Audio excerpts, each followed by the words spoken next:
Been streaming in Limavady. Limavegas, come on. Limavegas, yeah. Hiya, how you doing?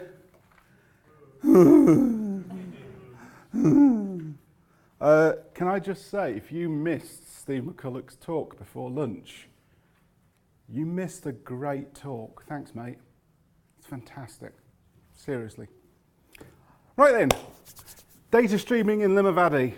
I'm going to talk about Kafka, I'm going to talk about Kinesis, and I'm going to talk about some different frameworks we use to solve a problem. I'm not going to show any code. I'm going to tell you a story of how I absolutely failed spectacularly, so you can all laugh at me. Okay, so this is actually a sort of, let's see how this talk goes, because the actual real title of this talk will only apply to Clojure developers. Any Clojure developers in? None at all. One? Sorry, one. Did I say one? No, I didn't. Okay. Because really what this talk is called is How I Bled All Over Onyx. Onyx I'll get onto in a minute. Okay, so everyone likes to go about their journey. I don't. You really don't care about my journey, but what I will say is that I worked for them and I wrote that. There you go. That's my Twitter handle. The reason I tell you about my Twitter handle is because I want you to heckle as we go on. Thank you.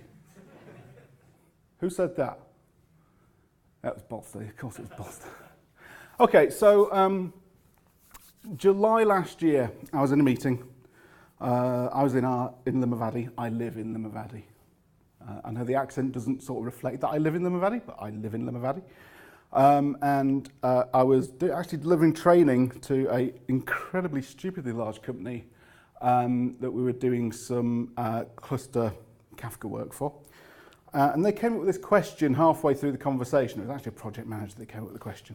He says, we want to stream in 12 terabyte of data a day. Can you do that? Yeah, you bet we can. We hadn't quite figured out how, but we said yeah anyway. Now, we'd done plenty of Kafka work with the same clients. They knew we could actually do it.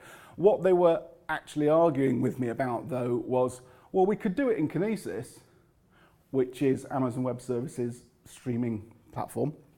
To which I went, yeah, you could. Fair enough.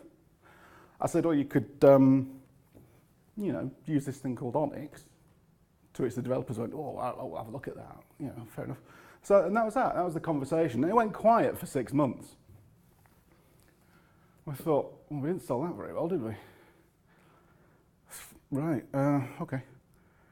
And then 6 months later, it was about 6 months. Can we talk to you about that Onyx Kafka thing? Which basically means we've tried something on our own and we made an absolute hash of it. 6 months, yeah. Turned out, said client tried doing this streaming thing in Kinesis on AWS with the proxy, and it was costing them 17 grand a month.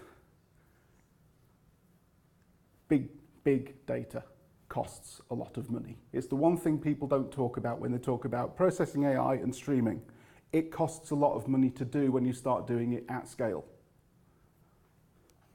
So I said, okay, Kafka, we know about. So anyone that doesn't know Kafka, Kafka is an open source project. It's a message log, basically, but you can partition it and cluster it, and you can do all sorts of great funky stuff with it. But at its heart, it is a log. It's fairly mundane, boring stuff. Okay?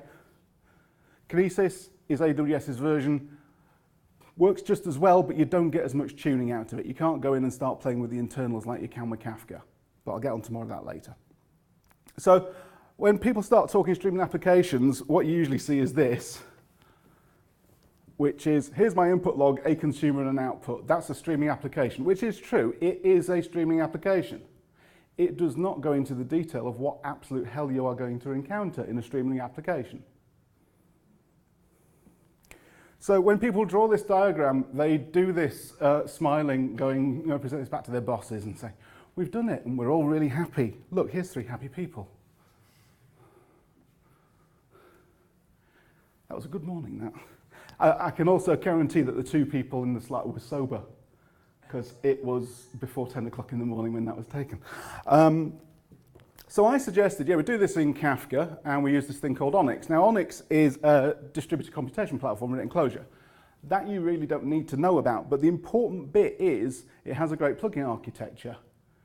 So I can have any types of plugin, whether it be Kafka, SQS from Amazon, or an S3 input, or an ordered list. It doesn't really matter what the input is, I can process it.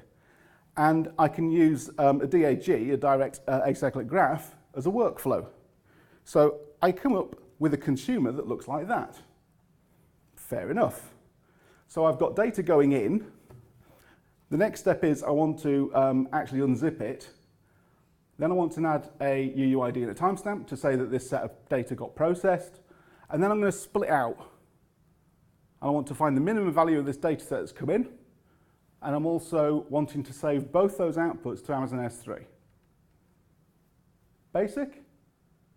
Basic on its own, a pain in the arse, excuse the language, when you're doing it at scale. So the workflow is that.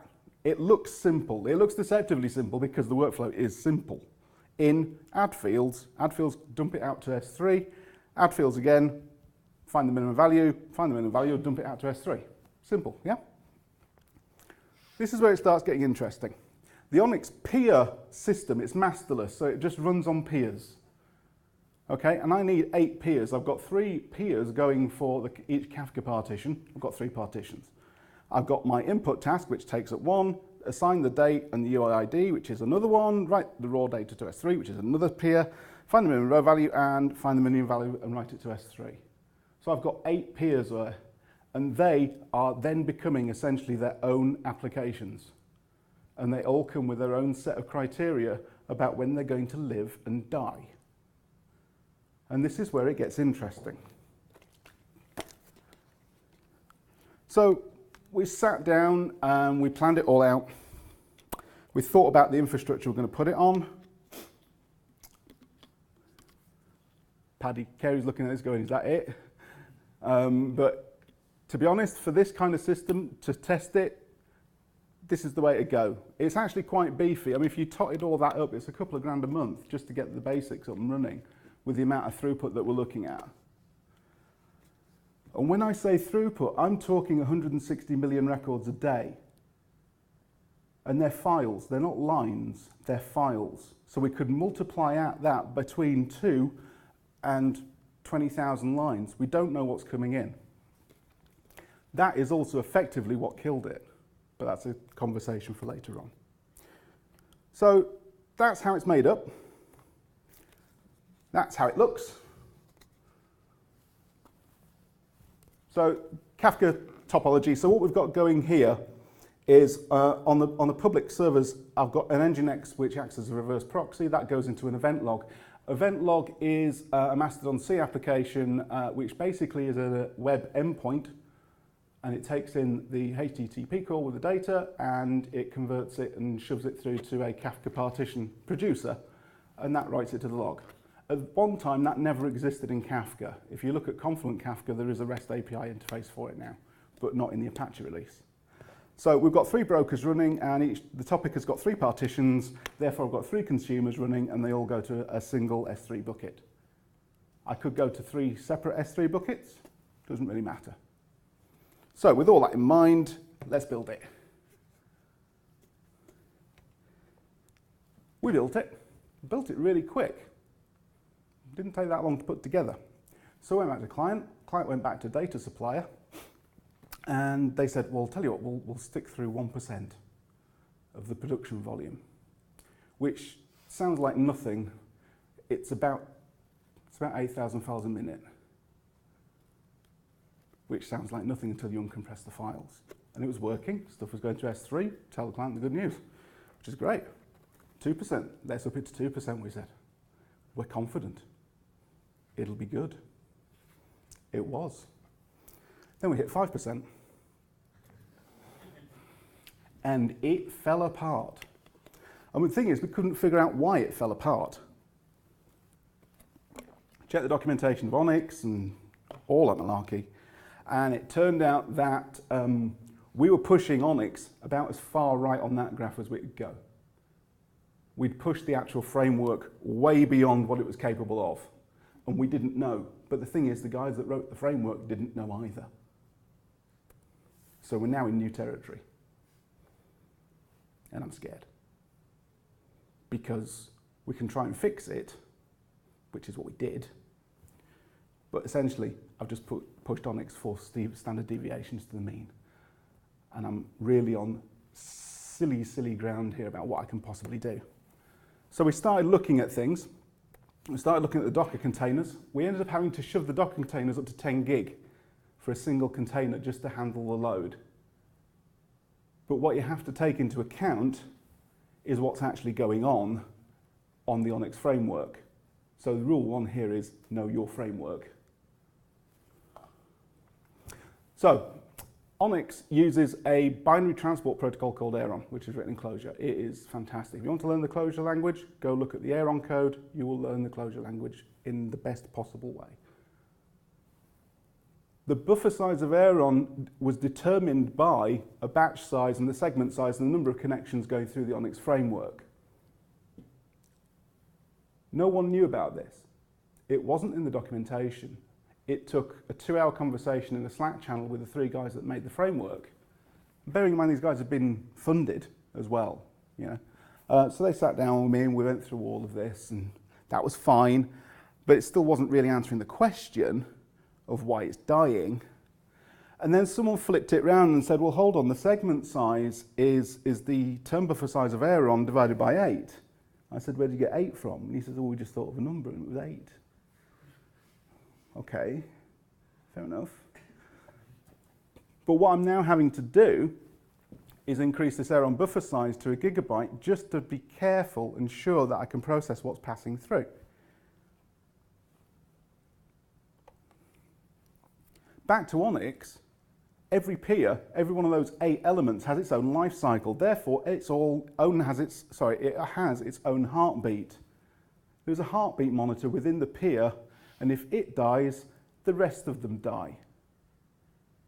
The thing is, you don't know it's happening because the logging on it is actually quite hidden. They expect you to go through the monitoring service and pick it out that way. The thing is, they didn't tell us that, and the monitoring service was in a different repo, and they didn't tell us you need to download that just to be sure. You know, so there's a case of documentation here. So this was the problem, and 3 of us went through code, tooth-combed it. Anything we could optimize, we optimized. The unknown in all of this, if you remember back to the diagram, was the unzipping of the file.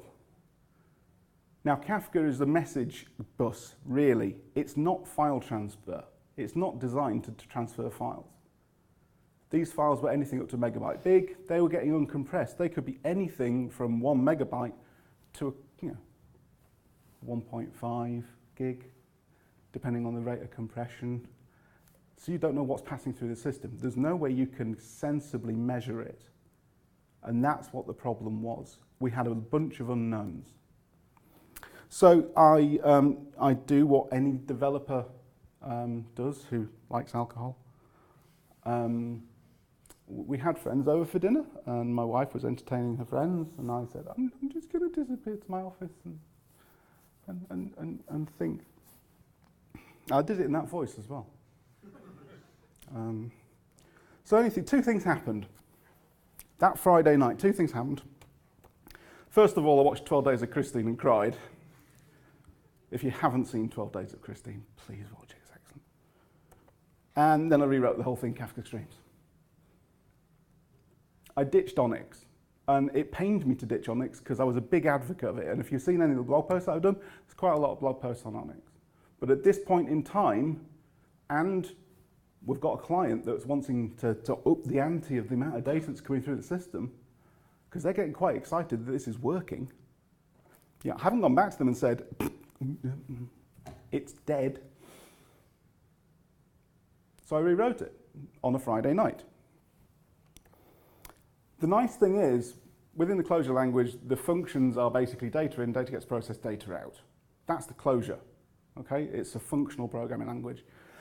So I could easily take out the functions that were doing all the transformations within the Onyx framework, transfer them to a Kafka Stream application, and have the whole thing done in 2 hours. I was slightly tipsy, but that's by the by. So in this new system, which I deployed on the Friday evening, and I know that's developer sacrilege, and I do apologise, but at this point, I really don't care. I've had a bottle of wine, I'm having a breakdown, I'm not listening to anybody else, okay? So I just deploy this thing, and I think we're cool.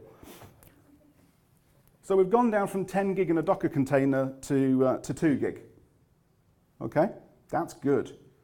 And looking at the Mesos logs from the deployment, I'm not even scratching the instance that the Kafka Streams application is now running on.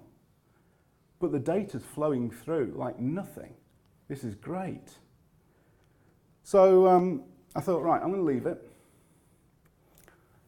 Monday morning, I can't say I went back to work because my work is my house. So I walked from the bedroom to the kitchen and then did the school run and then sat down at home. That's not really a commute. That's more a bonus, because you get a bacon sandwich on the way and a cup of tea on the way back, so cool. So I looked at the logs, and the 3 partitions were still passing through, no problem at all. No restarts, Mesos hadn't restarted anything, the heartbeats hadn't died. It was fantastic, I was so happy. And I thought, around about this time, I really should tell my CTO what I've done, because I hadn't told him. And Bruce, bless him, he knows me well. And if there's something bugging me, I will sort it, whatever it means. And I said, why did you hire me? He says, because you're bloody minded. You will, if I say do something, can you try this? You'll do anything to make it work. And that's what I need. Like, okay, cool, fair enough. Okay, so we've established that Onyx died dreadfully. No one's heckling, what the hell's going on? Or you're heckling on Twitter, and I'm going to get a surprise when I look. Is that what it's about? Yeah. So we established that the unzipping of messages produces many unknowns. Okay, it's bad. It's really bad. And also, Onyx isn't designed for large messages. We figured that out. And we talked to the guys about it, and they said, it's not designed for that. I mean, they didn't use that accent. It was on Slack, and it was text. It just didn't work. But I thought I'd say something. So what can we take from this as a key takeaways? Well, design on paper first and be honest with yourself. Don't just go, here's an input, here's a... No, actually go into big detail about everything that can possibly go wrong with a single bit of data coming in. What happens if Kafka dies? What happens if this dies? What happens if the system dies? What happens if your consumer dies? What happens to the messages? What happens to process messages if an exception's thrown within the consumer? Do you send it to a dead topic log and then deal with it later, or do you send it back round and try and redo it? There's probably about 6 or 7 design decisions just to do on each function within that streaming application. Because we're talking about potentially millions of messages a second, which is the level we got to. Okay? Every fail-safe you need to think about. The other thing is know Kafka's little ways in terms of settings. Sorry. I wrote a blog post on some key topic settings, mainly about message size and retention time. Retention time is interesting because it's actually a slide I'll get onto in a second. Every latency backs up, okay? Every millisecond of latency will give you problems down the line. So at this point, optimization of code is absolutely everything, okay? And work out your time for life, your time to live on each message. On Kafka, it's a default of 168 hours, it's 7 days, okay? Which is great, but if you ain't got the disk space on your instances, then they're going to fill up and die. And then you're going to hit big problems because your brokers go to pot at that point. So we sat down and worked it out because we were designing the system. We went, oh, well, what's the longest holiday we can have? And we thought Easter. We clock off. See, no client side has got 24/7 SLAs. So if something goes wrong at 5:31, it's tough. I've got a family, everyone else has got a family, they ain't paying for it, so it can wait. And they're happy with that. Don't get me wrong, they don't whine about it, they're happy with it. It's what they pay for. If they want 24/7, we're adding a 0 on the end. Okay? So Easter, finish it Thursday, 5:31. The next time we're possibly going to pick something up is going to be Tuesday morning at 9 o'clock. So you need enough storage on all your Kafka logs that contain all those messages if your consumers die. And don't think one's going to die, they all die eventually. The brokers get so upset, they will die, okay? So therefore, the log keeps going, the messages keep coming in, but there's no consumers to process them. So then what happens? Well, e-disk starts filling up. So we worked out we needed minimum 252 terabyte of storage just to cover the Easter holidays, which we thought was great. The client sort of wet themselves a little bit because they were thinking about the cost, as you would. So what we did is we knocked the TTL from 7 days to 3 days. And I said, are you okay to lose messages? And they just went, yeah, we are. It'll be good. It's fine. We trust you. Okay. The streaming rule of 72, I will get on into a second. You need to know what your message makeup is that's going through the Kafka, or Kinesis for that matter. Doesn't matter. If it's streaming, you need to know what your messages are. Then you can start tuning. You want to throw as much RAM as you can at the Kafka brokers. The biggest latency that you will have is the final part, whatever writes to some form of storage. That's usually what's happening at the end of a streaming application. I'm either saving it to S3 or I'm writing it to a database or whatever. That's where the latency really is going to happen. I don't want the latency to happen anywhere in the stream otherwise. I want the consumers to pass through stuff as fast as they possibly can. And I actually had a huge argument about this, well, it wasn't really an argument, it was more of a spat like that, but about acquiring data from smart meters. It's like, well, how do we check the device ID on our system? Or we're going to just do an API call. Yeah, but that's in a consumer. That takes time. I don't like things taking time. I want data in processed off to another topic. Worry about the rest later. Kinesis is good, but like I say, you can't tune it. It's an AWS thing, so it's click, there's a stream. Great, thanks very much. Okay. You lose about 70% performance if you compared it to Kafka. If you can live with that, great. There's another thing that if for every shard on a Kinesis stream, you can only have 5 concurrent consumers for each second per megabyte of data going through. So if you think you're going to just let out 20 consumers on your shard, you can't. You're actually quite limited. SLA we've gone into. Streaming rule of 72. About the optimization thing, if you can create percentage gains, then you can figure out how long it's going to take to double your throughput of messages. The rule of 72 is actually an accountancy thing, which is, here's an interest rate percentage, how long is it going to take to double my money? So currently my Danske Bank savings account at 0.25% is going to take 288 years to double the 70p that's in my account. So if I have 130 messages a second now, and it was 100 messages a second, I've made an improvement gain of 30%. The rule of 72 divided by 30 gives me 2.4. I'm now going to double the amount of messages going through the system every 2.4 seconds. That's a good gain. I'm actually running early. I've got 5 minutes left. If you want to heckle, throw things at me or ask questions, I'm more than happy to accept all three. Thank you very much. I will say one thing. If you are interested seriously in designing data applications, I know you probably can't see this, Designing Data-Intensive Applications by Martin Kleppmann only came out a couple of weeks ago. It doesn't have code, but this book is gold, okay? There you go. Any questions? Where do you get your shirts? A shop. This one I actually don't know, I can't remember. Oh, I know. My wife bought me this in Matalan. There you go. Yes, Colin? A bit tangential, but you're obviously firing a huge volume of data into S3. Yeah. Is that as individual message files? Yes. Like millions of them? Yes. And do you then have a kind of, do you just assume that Amazon will look after those, or do you? I'm assuming the client's looking after them.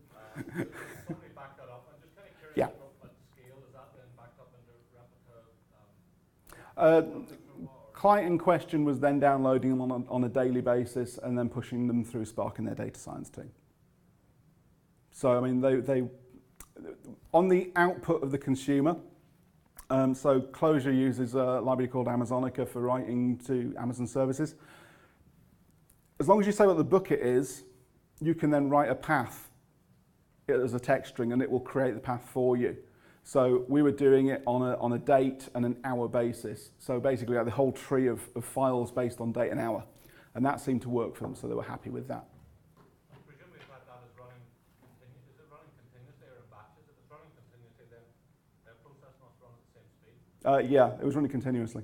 Well, the idea was we were going to turn it, they wanted to do it for a week. We actually got 20% in.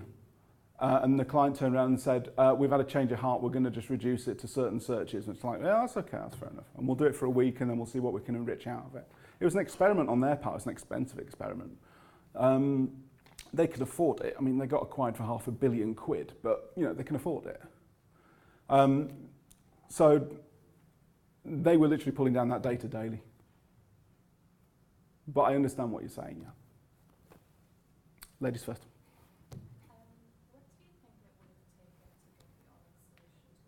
It wouldn't. I pushed it about as far as it could possibly go and broke it. And I went back to the guys and I said, do you want me to do a blog post or do you want me to write up my findings? And they just went, no, it's not designed for that. I was like, yeah, okay, fair enough. You know, so then they're not going to change that. If the messages are small enough, then there's no problem. I was really pushing it, you know, so they won't change it. So, okay, sorry. Your worst case scenario there when you've got data backed up and you don't want to lose messages. Is your infrastructure provisioned to be able to handle both that back processing and the constant flood? Yeah, the time to live, as long as those messages are preserved on the input, then the consumers can catch up. And as long as the consumers are not taking too long, that any new messages write to the I/O. See, that's the problem. If your message is writing to I/O, then your consumers start getting latency from the broker side as well. Hence, you want as much RAM on the brokers as you can, just so the throughput happens. So if anything goes down, you restart the consumer. Fortunately, with Mesos, the consumer's restarting automatically anyway. And then it'll play catch up, and it's fine. So we didn't actually have any big back sort of bottleneck problems, which is actually quite nice. One more? Was there one in the back row earlier? He was asking about the shirts, that's all right. All right, okay. We'll not take any more from him. Andrew Bolster, you've been incredibly quiet. Yes, sir. You mentioned that moving from Onyx Kafka streams was better, and you mentioned that real thing against Onyx was sort of exploding those files, like unzipping or whatever. Yeah. How Kafka streams solve Perfectly. It didn't solve it. We still had to do it. It still had to unzip the message after it came in. But because I'm not working with a peer system, I'm just working with an application. You know, a Kafka Streams application is just basically an application. Here, you know, go and find the brokers, tell me what topic I'm looking at, just go and consume messages, map through each message and do something to it. That was it. The workflow is exactly the same. It had to decompress the message first before it could then do any other further transformations on it. But when I say it didn't touch 2%, it didn't touch 2%. So. Your actual messages in Kafka, were they from, as you said, a couple of bytes up to a couple of gigabytes? They went up to megabytes, but once decompressed, then the whole scenario changes. So you're sending megabytes as messages? Yes. Yeah, which, I mean, the default Kafka message size is set to 1 megabyte. They would prefer it was a lot less. We've actually got a system for the same client, oddly enough, where we got max message size 16 megabytes, and it doesn't break sweat. It's fine, and that's on an old version of Kafka as well. It's on Kafka 8. This was on Kafka 10. So it doesn't like big files. It's not designed for that really. It's designed for small messages, but you can throw stuff at it. You just have to take into account what can possibly go wrong in the throughput there. Is that it? Brilliant. Thank you. Thanks.